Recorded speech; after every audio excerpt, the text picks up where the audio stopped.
I've got to vent. I've got to get all of this out while it's fresh in my head.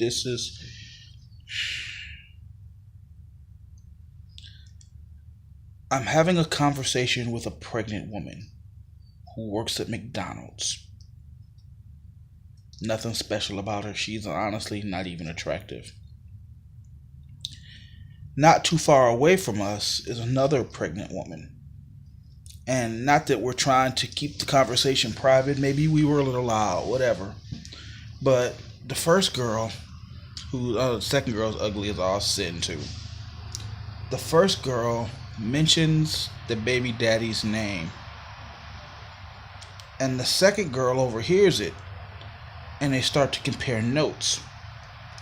And they quickly determined they are pregnant by the same guy. Now, let me give you a little backstory on the guy because I was able to pick up a lot of information.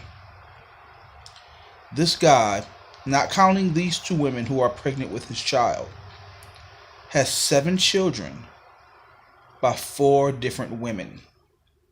He is currently in jail in Las Vegas. And I'm not sure what he's in for. She didn't tell me. But she hasn't seen him in a couple of months. Whatever. So now these 2 women are now pregnant by the same dude. I don't know how far along they are, but they're far along enough where you can see tummies are poking. You know, it's like we're easily, 4 or 5 months in. And instead of being upset with him that he clearly cheated on one of them, if not both of them, if he was even with any of them, maybe it was just something to do, it was a booty call. Instead of being mad with him, they're mad at each other. And they get into a fight. So now, I got 2 ugly, pregnant women fighting it out at my station. Now, I want to grab them and break it up, but these are also pregnant women. I don't want to squeeze too hard. I don't want to grab. I don't want to be responsible for that. So, the ugly girl who works at McDonald's gets the upper hand, and it's clear that the other girl, who's ugly, but probably looks a little better, goes for her purse, and she pulls out a knife. And I'm not talking like a butter knife. I'm talking, this is like a knife. Like knife. Like, it's a small machete. Okay? It's a fucking knife. So I immediately take a step back. I call it in. Traffic on both sides of the station, stop. Inbound, outbound, stop. PD are in a route. They don't fuck around. When there's weapons on the premises, they don't fuck around. So within 2 minutes of me calling it in, 6 police cars pull up. All of them with the red dots, and they got on vests, and they ready, and they're like, hands on your head, don't move. These 2 women stop what they doing. They drop to their knees, and they both get arrested. Cool. One of the women are on probation. Well, no, there's a warrant for her violating her probation on 6 counts of credit card fraud. Okay. The other has a controlled substance on her person. I'm not privy to the information. I did not ask if it was cocaine or meth. I don't know. I'm speculating. But there was enough that mandated her being arrested for it. It was, whatever it was, it's not the amount for personal use. This was with the intent to distribute amounts. So now, both of these women will be giving birth to their children in jail. Jail. I'd like you to do the math. This means that this dude who is also in jail, by the time both these children are born, will have a total of 9 children by 7 different women. This is the world we live in. The world. It's a bad Maury Povich episode. Like,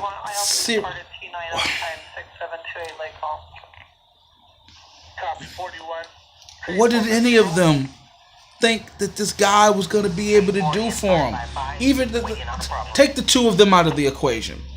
Like, take the fact that they're pregnant out of the equation.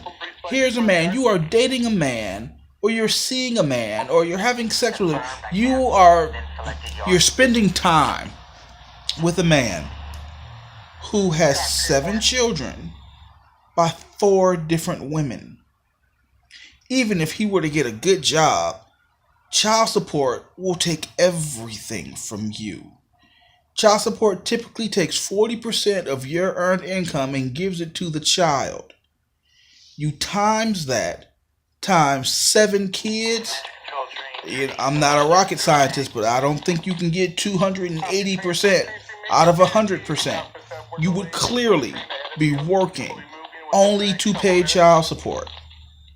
So, of course, that leads to, well, the white man holding me down. I can't work no real job. I can't do a 9 to 5. I gotta sell drugs. Which is probably why his dumb ass ended up in jail in the first place. There are people in the world who act like this. There are people, like real people. It was like watching a bad episode of something on BET with black folks who don't know how to act.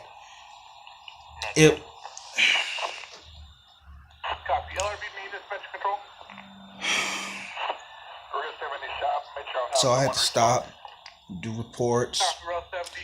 I got police asking me questions that I can't answer. I'm probably going to have to go to court and testify.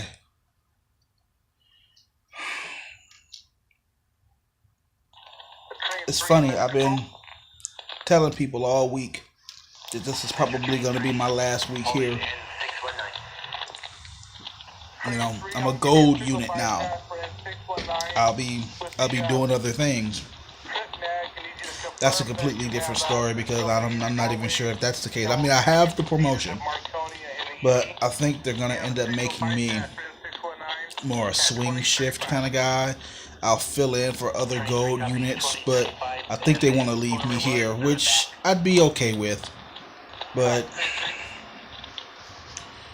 that aside, I've been telling people this was going to be my last week here. And damn, if this station has a funny way of saying goodbye to me, because every day has been a fucking uphill battle. Every day has been something. Old dude challenges a young dude to a fight. Young dude beats him down. He's like, oh, he had a knife. And the guy's got like a serious medical condition that he's trying to fight. I had a group of guys all having their way. I wanted to say rape, but it wasn't rape. There are 6 guys, and they're having their way with the girl on the side of the building. I didn't talk about this because the girl was so concerned about being caught, which says to me that she knew what she was doing and she was all for it, but afraid of being caught by her parents. Offered to suck my dick if I didn't call the police. This is the world we live in. These are the people that we deal with on a daily basis. These are the kind of people who come through my station on a daily basis. All of them with their own unique stories, and all of them just dumb as a bag of wet rocks. What the fuck happened to people?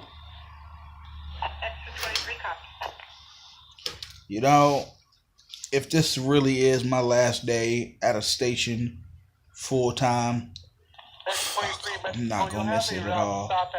Oh my god, I mean, there are some people I'll miss, of course, but like, I kind of want to touch on what's going on today. Like, I'm supposed to be getting my truck on Sunday, and they're gonna train me up on, where to go, what to do.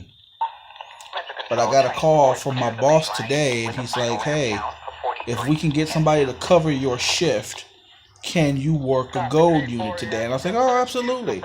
And in my mind, I'm thinking, oh, this will be great. I'll be in a truck. You know, it's a Friday. I'll get to be in the truck. I'll get to chill out. This will be great. So he calls me back and he's like, what we're going to do is I'm going to have you sign in for 2 hours at your station. And then on my end, I'm going to sign you in as a gold unit, but I want you to stay at your station. So I'm a mobile supervisor who's not mobile. I'm getting paid like I'm a supervisor. I'm paid like a gold unit, but I'm doing what I would normally do. The only difference is they're paying me an extra $3 an hour to do it. And because I'm long since past my 40 hours for overtime, all of it's overtime.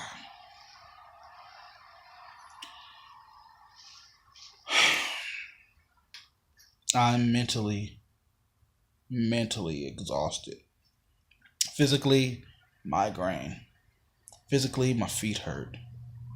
Physically, I'm a little hungry, but it's too late in the evening to try to eat because Asia's making me a real nice meal or something, so I want to enjoy that, and I don't want to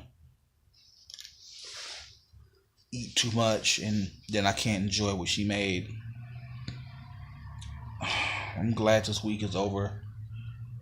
Kinda. I'm off tomorrow, but Sunday is right back to the grind.